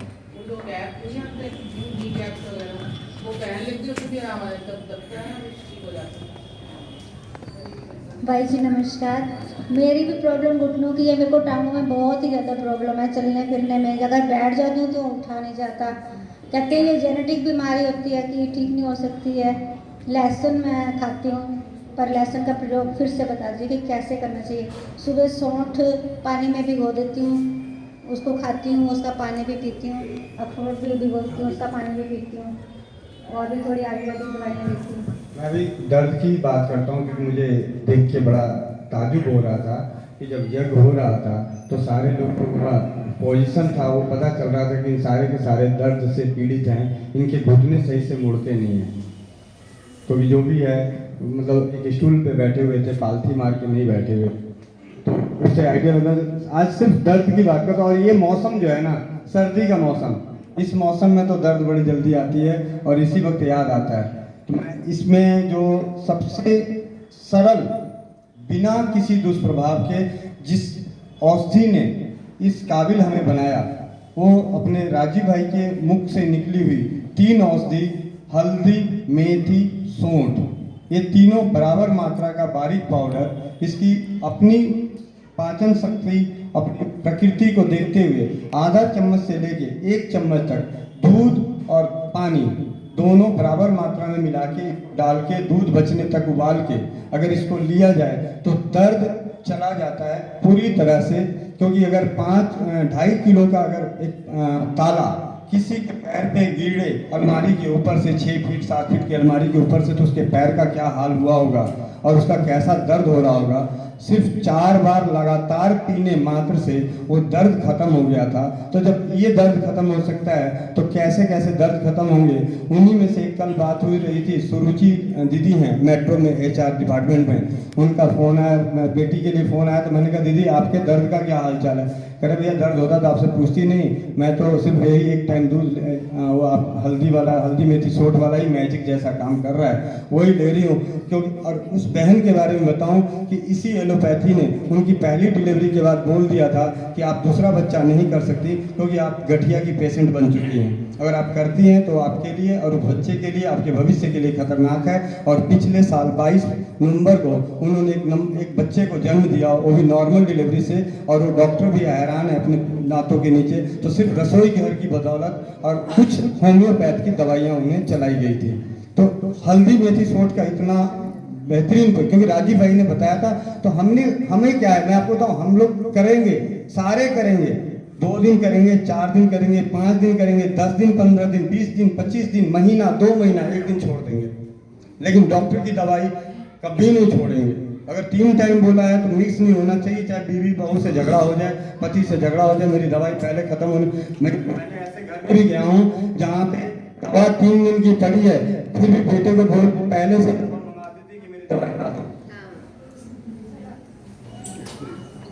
क्योंकि डॉक्टर की दवाई है, पैसे दे के आते हैं, रसोई घर की दवाई सस्ती में आती है इसलिए।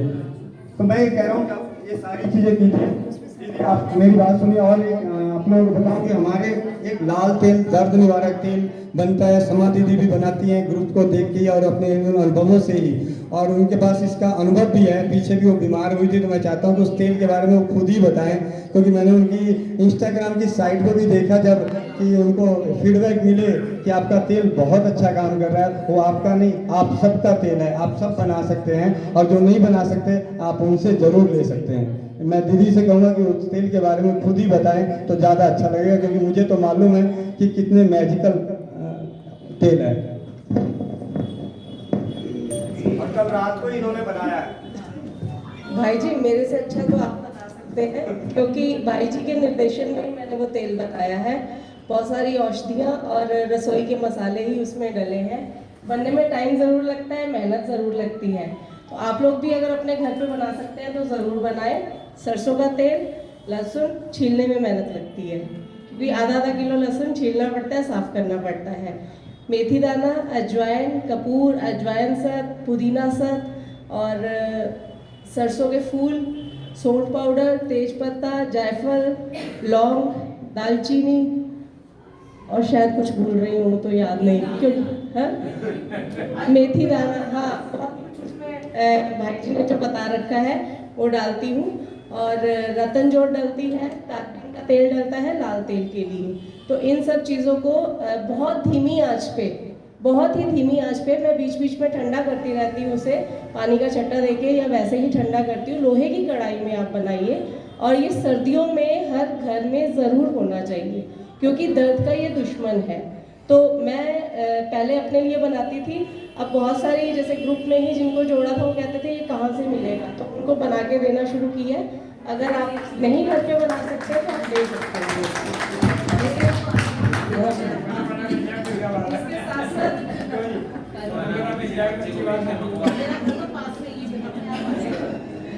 इसके साथ साथ भाई जी ने बालों के तेल भी बताए हैं कुछ, लेकिन उसके साथ बहुत सारी चीज़ें भी हैं, वो थोड़ा सा लंबा डिस्कशन हो जाएगा, वो सब भी बना रही हूँ।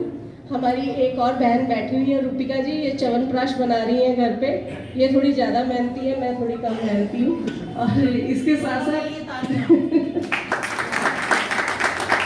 ये जैविक खेती भी कर रही हैं, इनके फार्म है, ये जैविक खेती करती है पूरी तरह से।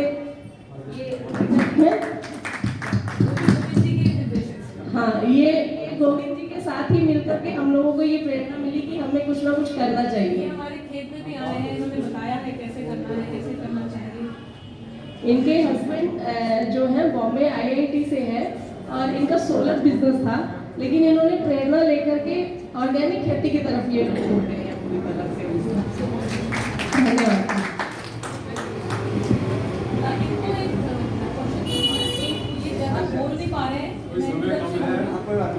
मैं दर्द वाली पहले बात कर दूं, जिन्हें भी दर्द की समस्या हो ना, हल्दी मेथी सोट, मैं दोबारा इस मौसम के हिसाब से और आप लोग को नुकसान ना पहुंचे, क्योंकि कईयों से बात होती है तो मैं उसके बाद जो होता है वो मैं बता दे रहा हूँ। हल्दी मेथी सोट बराबर मात्रा में मिला के रख लें पाउडर, उसमें से आधा चम्मच, जितनी आपको दूध मिलता है आपके हिस्से में, जो आपको हिस्से में मिलता है उतना दूध और उतना ही पानी डाल के उसको दूध रहने तक उबालें, घी मिलाकर पिए।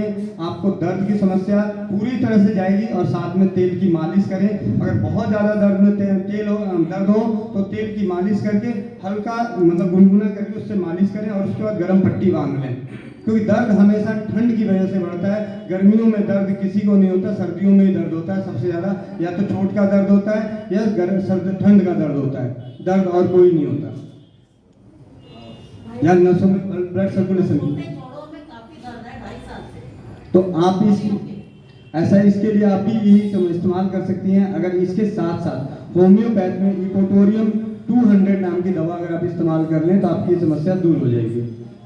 इपोटोरियम पर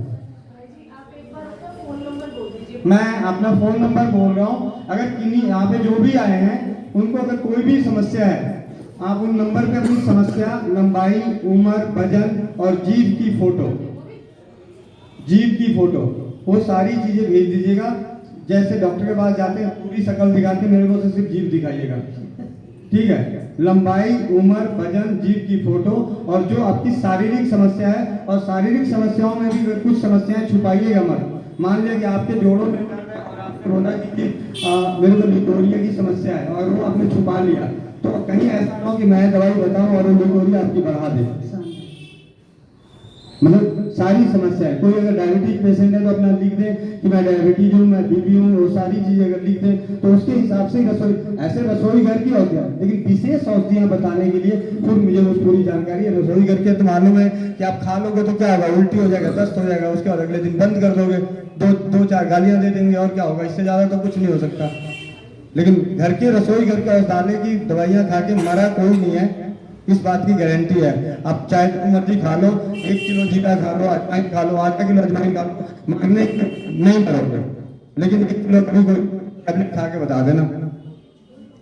तो ये मैं नंबर बता रहा हूँ 9958148111 9958148111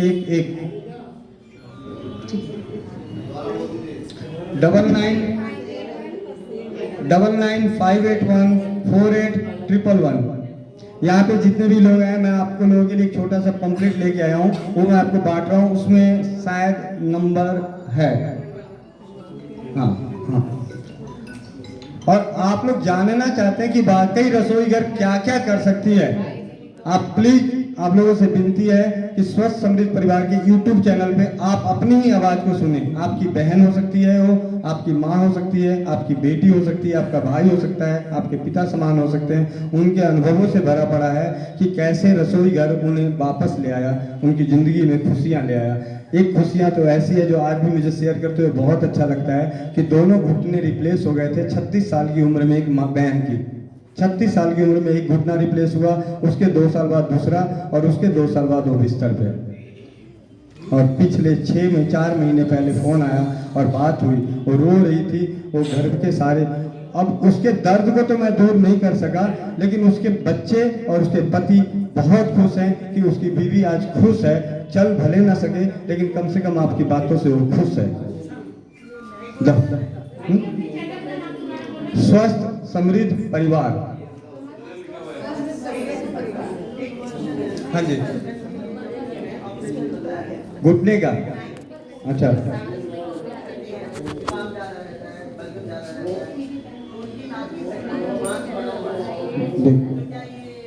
आयुर्वेद, हाँ, घरेलू से भी पूरी तरह से सक्षम है, आयुर्वेद से भी सक्षम है, होम्योपैथ से भी सक्षम है, क्योंकि मैंने ये चीज़ देखी है। अब मैं आपको कल का एक्सपीरियंस बता रहा हूँ, अगर चाहें तो मैं वीडियो क्लिप यहाँ दिखा सकता हूँ।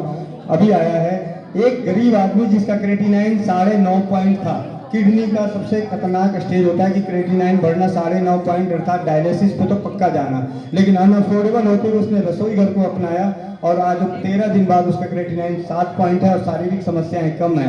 यानी घरेलू कितनी कारगर है। जरूरत है आप दूसरी चिकित्सा को अफोर्ड नहीं करते तो आप रामबाण, अगर आप दूसरे, हाँ जी, बर्दाश्त रहेगा। हाँ जी, हाँ जी, हमारे किसी भी जो भी स्वस्थ समृद्ध परिवार के, हाँ जी, हाँ जी, जरूर। मैं ये आंखों की रोशनी के लिए सबसे पहले मैं अपना ही उदाहरण बताऊं। 2005 में मेरी आंखों की रोशनी चली जा रही थी, कम हो गया था, मोतियाबिंद हो गया था, ऑपरेशन हुआ था, लेंस भी लग गया था, और वो दिन और आज के दिन मैंने कभी आंखों पे चश्मा नहीं लगाया, मैं बिना हेलमेट में शीशा ही तोड़ के रखता हूँ और धूल मिट्टी पे चलता हूँ। मोटरसाइकिल पे मेरी आंखों में कोई दिक्कत नहीं है, क्योंकि मैं सुबह की बासी लार अपनी आंखों में लगाता हूँ और एक फ्री का है सलाइवा, सुबह की लार आयुर्वेद की भाई राजीव दीक्षित जी की आज मैं से फॉलो कर रहा हूँ। और मेरी बिटिया जो छोटी है 9 साल की, जिसकी आंखें पूरी तरह से अंदर घुसी हुई थी, 1 साल में उसकी आंखें 90% ठीक हो चुकी थी, सिर्फ सुबह की बासी लार लगा के। इसके अलावा आप दवाइयों की बात करें तो आयुर्वेद में सप्तामृत लौंग नाम की दवा आती है, उस हर इंसान को खाना चाहिए एज ए टॉनिक, आप समझ के खा सकते हैं, क्योंकि उसमें मुलेठी है, त्रिफला है, कुछ चीज़ें आयुर्वेदिक औषधियों से बनी हुई है। आप सप्तामृत लौंग का सेवन कर सकते हैं। लेकिन आंखों के लिए सबसे अच्छा है, सबसे सरल, बिना पैसे का, वो है सुबह की लार, बासी लार। रात को 1 चम्मच आधा चम्मच त्रिफला 1 कप पानी में, 1 गिलास पानी में भिगो दें, सुबह उस पानी को सूती कपड़े से छान लें, उस पानी से आंखों को धोएं, आई वॉश करें, उससे आंखों की रोशनी वापस आती है। अपने घी लगाने से आंखों वापस आती है। अगर अपनी आंखों में देसी गाय का घी 1-1 बूंद लगाते हैं तो उससे आंखों की रोशनी वापस आती है। नाभि पे अगर आप देसी गाय का घी तो आपकी आंखों की रोशनी बढ़ती है। अपने रसोई घर में काली मिर्च, मिश्री, बादाम, इनका पाउडर बना के किसी भी मात्रा में, अलग अलग सोशल मीडिया पे अलग अलग जानकारी आएगी। मैं कहता हूँ करना जरूरी है। पहले दिन पता चलेगा, 19-20 हो जाएगी तो क्या होगा, टीका लगेगा, अगले दिन थोड़ा सा ज़्यादा मिला, यही तो होगा, लेकिन कुछ तो जाएगा। कभी भी मैंने अपने जीवन में, मान लीजिए आप जिस तरीके से अपने घर में खाना बनाते हैं ना, उस तरीके से बनाइए। रसोई घर के मसालों को उस तरीके से विश्वास करके उपयोग कीजिए, आपको असर करेगा। आपस में बात ना करें प्लीज, उनकी बात को ध्यान से सुने, आपस में बात ना करें। तो मैं आप, हाँ जी दीदी,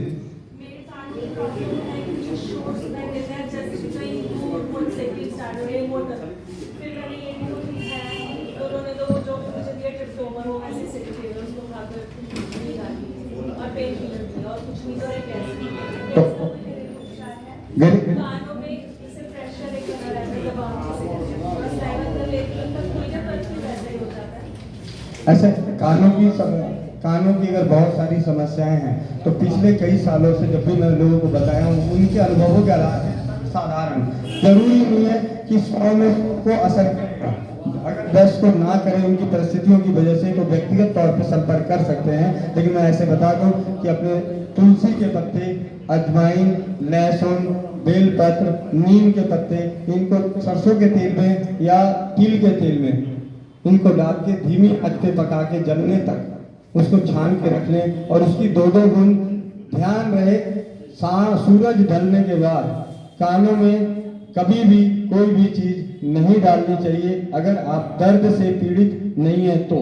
अगर आपको दर्द से पीड़ित हैं तो आप कान में उस वक्त भी डाल सकते हैं, हल्का गुनगुना करके रात के 12 बजे भी डाल सकते हैं, लेकिन रात को कान में ना डालें। ये हमारी पुरानी दादी नानी के अनुभव के आधार पे कह रहा हूँ कि वो क्यों कहती होंगी मुझे नहीं मालूम, लेकिन ये बात तो सही है कि कुछ ना कुछ तो होगा कारण।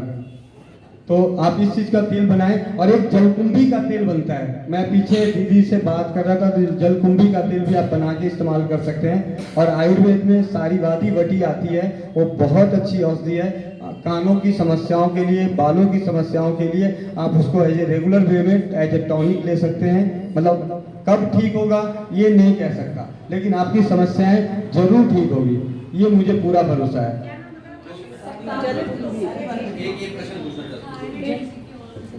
देखिए, थायराइड कब आया?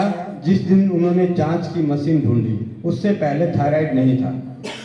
कोरोना कब आया? जब उन्होंने कोरोना जांच करने की मशीन ढूंढी। कैंसर कब आया? जब उन्होंने कैंसर जांच करने की मशीन ढूंढी। तकलीफें जरूर हो सकती है, वो आदम जमाने से, जब से हम पैदा हुए तब से तकलीफ है। आप तकलीफों की बात करें, थायराइड आपका जरूर खत्म होगा। जब तक आपके दिमाग में थायराइड घुसा रहेगा, आपको थायराइड दिखाई देगा। आप तकलीफ की बात करें, ऐसे में आपको सर्वसाधारण राजीव भाई के हिसाब से मैंने बहुत सारे लोगों ने किया है, उसके लिए सबसे अच्छा है कि अगर वजन कम हो रहा है तो हरे धनिए के पत्ते की चटनी, वजन कम हो रहा है तो हरे धनिए के पत्ते की चटनी सुबह 2 चम्मच बनाएं, 1 गिलास पानी में डाल के उबालें और उसको गुनगुना पी लें। और वजन अगर बढ़ रहा है तो रात को 2 चम्मच, 1 चम्मच 2 चम्मच धनिए का पाउडर रात को 1 गिलास पानी में डालें, सुबह उबाल के पिए और नियमित तौर पे पिए। जब 119 का थायराइड का पॉइंट अगर नॉर्मल हो सकता है तो आप और हम किस स्थिति के हैं? हाँ जी, सिंपल है। अगर उसमें आपने कुछ और मिलाया तो औषधि नहीं है।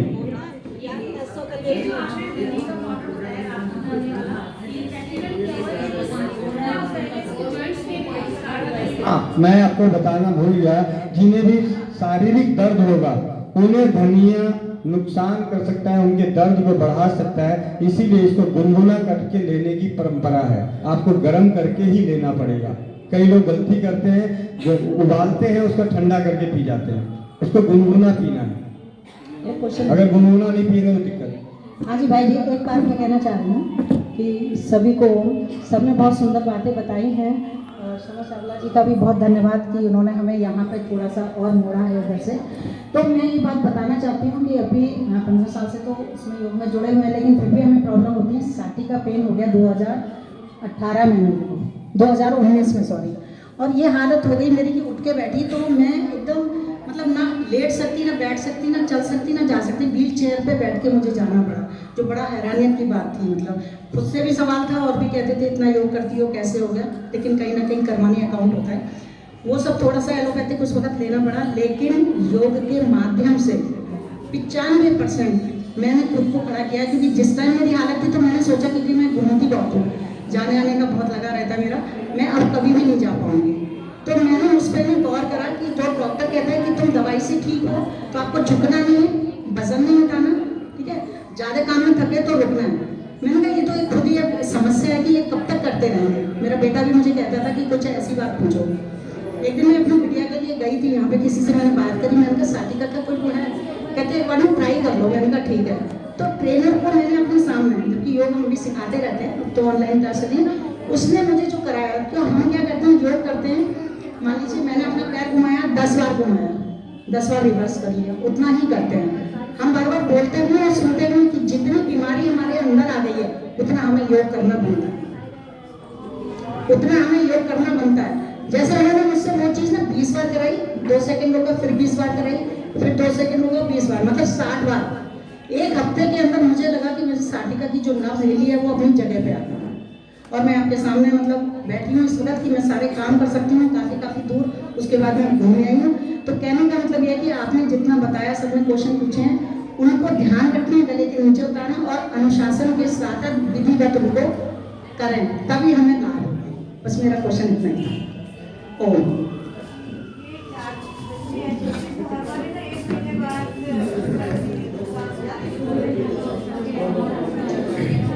देखिए, अगर बच्चों को सर्दी खांसी जुकाम से बचाए रखना चाहते हैं तो इनकी रोग रोग प्रतिरोधक क्षमता को कम करने वाली एलोपैथी दवाइयों का प्रयोग ना करें, क्योंकि आप, आपकी दादी, आपकी नानी, मैं, जो भी इंसान बैठे हुए हैं, उन्होंने कभी भी सर्दी खांसी जुकाम के लिए अपने बचपन में तो नहीं दवाई खाई थी, इसलिए उनको जुकाम से दिक्कत नहीं थी। और बच्चों को नहीं सर्दी खांसी जुकाम होगा तो उनके पापा को होगा तो कैसा लगेगा? मतलब बच्चों के सर्दी जुकाम उनकी इम्यूनिटी को मजबूत करता है। और ऐसे सबसे सरल उपाय, अगर बच्चों को जुकाम से बचाना है, रात को सोने से पहले इनके दूध में हल्दी डालने की आदत डालें, काली मिर्च डालने की आदत डालें, कोई ना कोई घर की रसोई घर की ऐसी औषधि जो सर्दी खांसी जुकाम से बचाती है, जैसे दालचीनी है, किसी दिन 2 चुटकी दालचीनी डाल दिया, किसी दिन काली मिर्च डाल दिया, किसी दिन हल्दी डाल दीजिए। आप विश्वास कीजिएगा, मैं व्यक्तिगत अनुभव है लोगों के कि उन्होंने लिया था किसी और बीमारी की दवा और हो गई कई बीमारियां ठीक, सिर्फ रसोई घर से।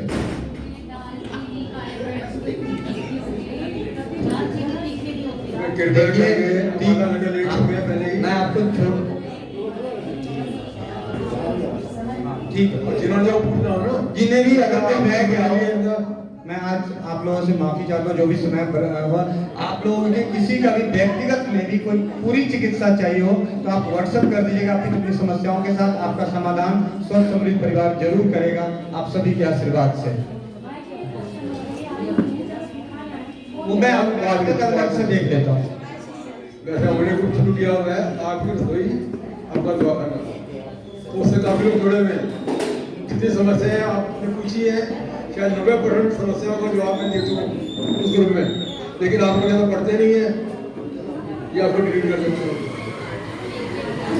अब कान की समस्या के लिए आप सभी के पास एंड्रॉइड फोन है, तो आप लगभग सभी बीमारियों का समाधान हमारे स्वस्थ समृद्ध परिवार चैनल पे उपलब्ध है, तो आप वहां जाके इन अनुभवों को सुने और अपनी समस्याओं का, तकलीफों को, समाधान को। बहुत बहुत धन्यवाद भाई जी का, पूरी टीम का। और जिस कार्य के लिए हम यहाँ इकट्ठे हुए हैं वो शुरू करने सम्मान समारोह आपके लिए बहुत अच्छा हमने फ्रेम में बनाया हुआ है, तो आप एक द्वार पर टांगे चाहे टेबल पर लगाएं, ताकि आप याद रहो कि आप हमारे साथ जुड़े हुए हैं। तो ट्रस्ट के अंदर आपके आसपास जो कुछ जरूरतमंद हो, जो नीडी हो वास्तव में, उनके नाम हो, उसकी जो हेल्प होगी हम जरूर करेंगे उसके लिए।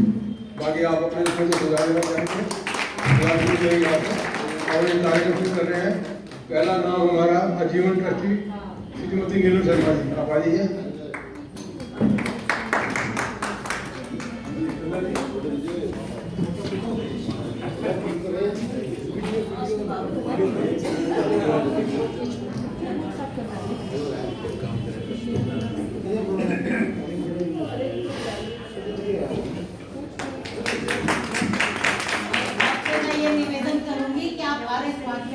जब भी कार्यक्रम हो आप आया करें, पूरी कोशिश करें।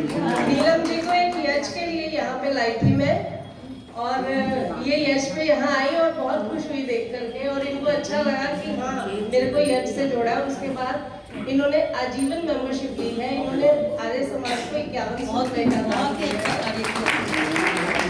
और सिर्फ यही नहीं जुड़ी है, आज ही अपने साथ डॉक्टर रुक्मिणी गुप्ता है, उनको लेके आई है, ये भी आजीवन मेंबर बनी है इस समाज की।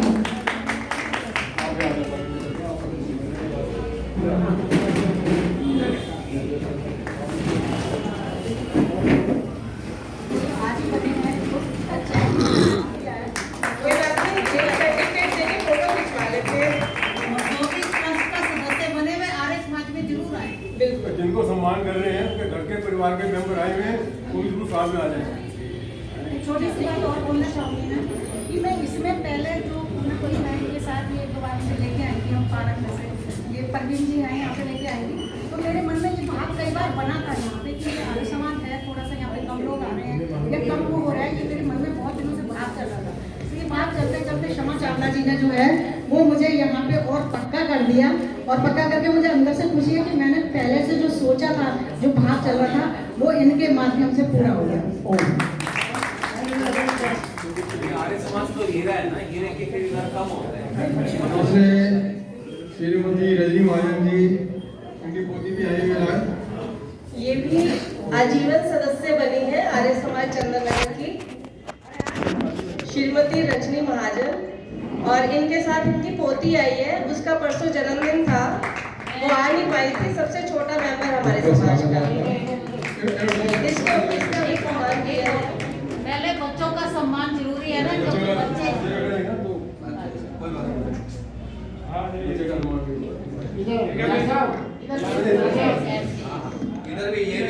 तालियां दो सारे बच्चों के लिए, इस बच्चे का जन्मदिन का प्रसंग। हमारी अगली पीढ़ी आगे आएगी तभी आर्य समाज आगे बढ़ेगा ना। चलो सामने बोलो सर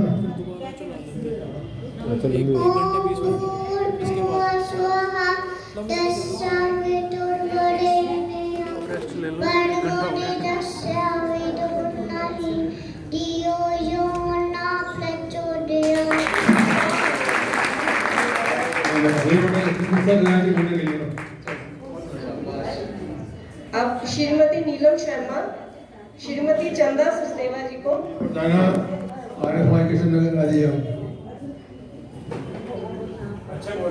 ये भी ट्रस्ट के मेंबर बनी है और श्रीमती चंदा सचदेवा आर्य समाज कृष्णानगर से भी जुड़ी हुई है और महिला समाज की प्रधान भी है।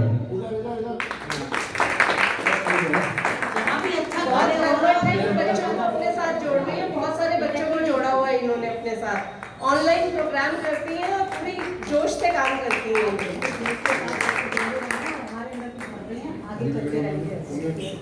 श्रीमती सौम्या अपी, अध्यक्षा नारी शक्ति फाउंडेशन दिल्ली एंड एनसीआर।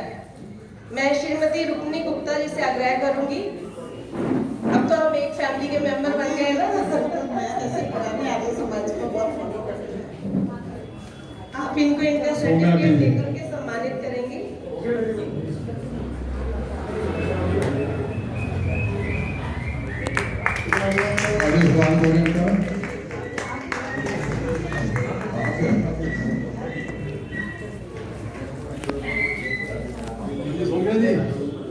आज कल कैंप लगा रही है।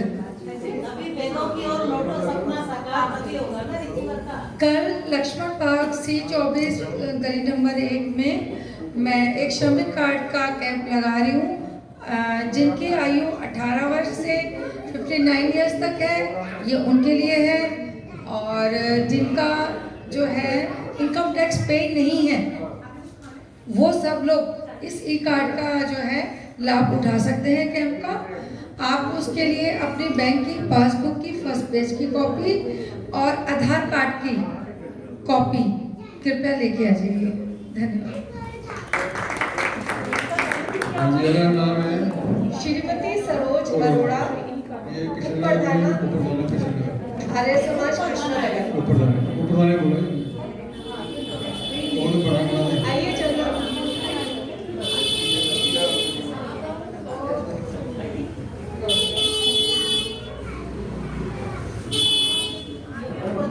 चार्जर लाया नहीं, बैटरी लो हो गई कैमरे की, फोटो वोटो और खींचनी पड़ी तो तरीका ही नहीं है कोई। 10-12 फोटो ही खींचूंगा। मैं रजनी महाजन ने वैसे तो खत्म है, वैसे तो खत्म है। अपना मेरे पास है जमाती साइड से। और आए कैसे बाइक वैसे है, हाँ आए तो अपने मैटर से।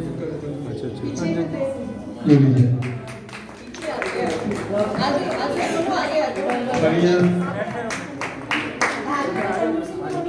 तालियों का तो किसी नहीं, कई लोग दूर होंगे।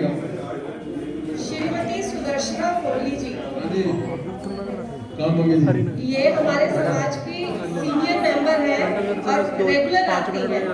तन मन और धन तीनों से सेवा करती हैं ये समाज की। हर अमावस्या और पूर्णमासी में पीले चावल बना के लाती है।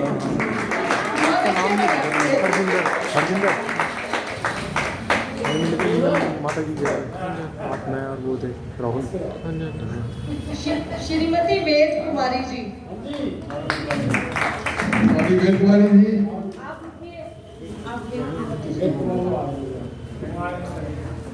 वेद आंटी भी हमारी रेगुलर आती हैं, कभी भी मिस नहीं करती हैं ये समाज को। रोज आती थी तो रोज आती थी, अब थर्सडे और संडे होता है तो कभी मिस नहीं करती हैं ये।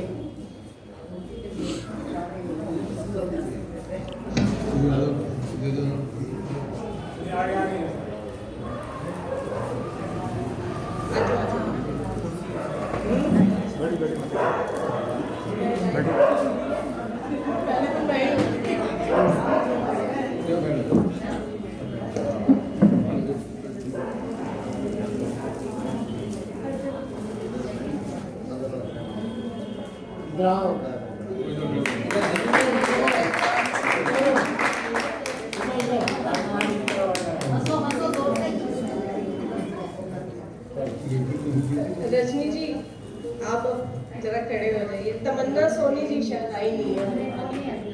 प्रीति चौधरी जी,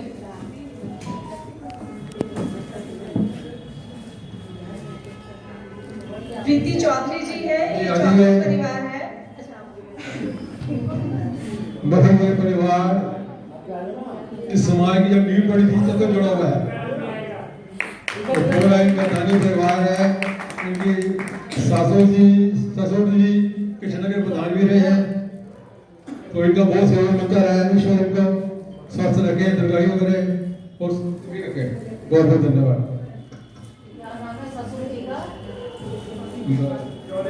ससुर जी का नाम कैसे लेंगे, वो भी सामने आगू बात बता देंगे। श्रीमती रीटा रानी आओ।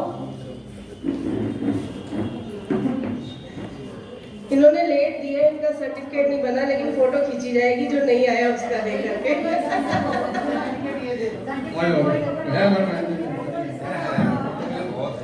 आप तो नहीं ये हमारे आर्य समाज चंद्रनगर के ग्रुप में बड़ी एक्टिव रहती हैं, मैसेज बहुत भेजती हैं। इनसे आग्रह है कि समाज में भी उतना ही एक्टिव हो जाए और वहाँ पे भी अपनी उपस्थिति उतनी बढ़ा दें। बहनें मिली हैं आपस में, यही फोटो के लिए यही सबको ऐसे ही दे दो, फोटो के लिए ठीक है। हमारे मंत्री आदरणीय सोमनाथ जी से आग्रह है कि आगे अजय राजकुमार जी कोषाध्यक्ष 65%। खजांची बांग्लादेश की करेंसी का नाम कितना रुपया बोलो भाई। ताली का स्वागत हमारे बहन जी को।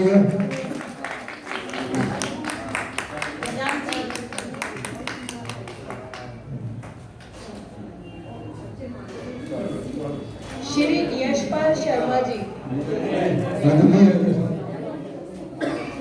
काक्षी चौधरी जी,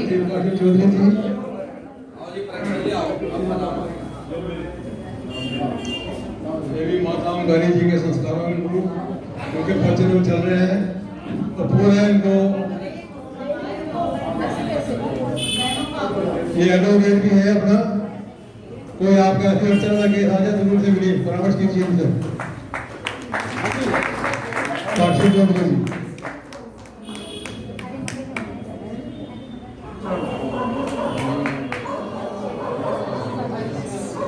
विजय चावला जी, श्री प्रदीप सहगल जी उपाध्यक्ष, ये घोटली मंडल में उपाध्यक्ष है। विजय जी को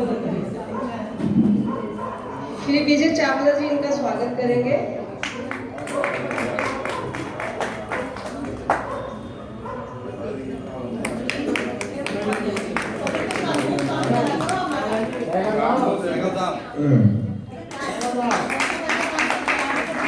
श्री अजय मेहता जी, प्रधान RWA चंद्रनगर, RWA के अध्यक्ष है ये चंद्रनगर। और यहाँ पर ये कैंप लगाते रहते हैं। कैंप में BP, शुगर और क्या क्या बीमारियाँ होती हैं, आँखें, दांत, तो कैंप लगता रहता है इनका हर महीने। अब फिर ये क्या 5 दिन लगा रहे हो, जनवरी के पहले दिन हफ्ते में कैंप लगा रहे हैं, उसमें उसका आप लाभ उठाएं। यहाँ पूरी चेकिंग होती है समाज में।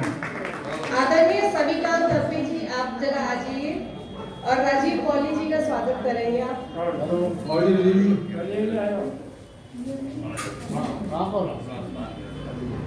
अभी इतना सही काम आ रहा है।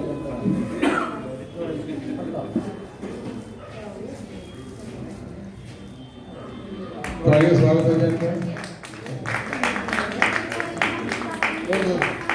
श्री विनय बजाज जी, इनका स्वागत बजाज जी ही करेंगे। अब दोनों भाई एक दूसरे का करो।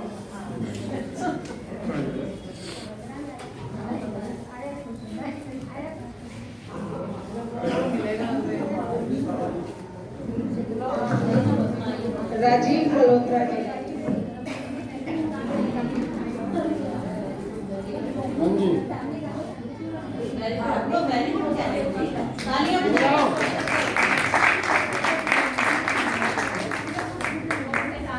श्री राजीव मल्होत्रा जी, प्रधान जी उनका स्वागत करेंगे। ये आज हर किसी से संबंधित है, अपने जितने सारे लोग हैं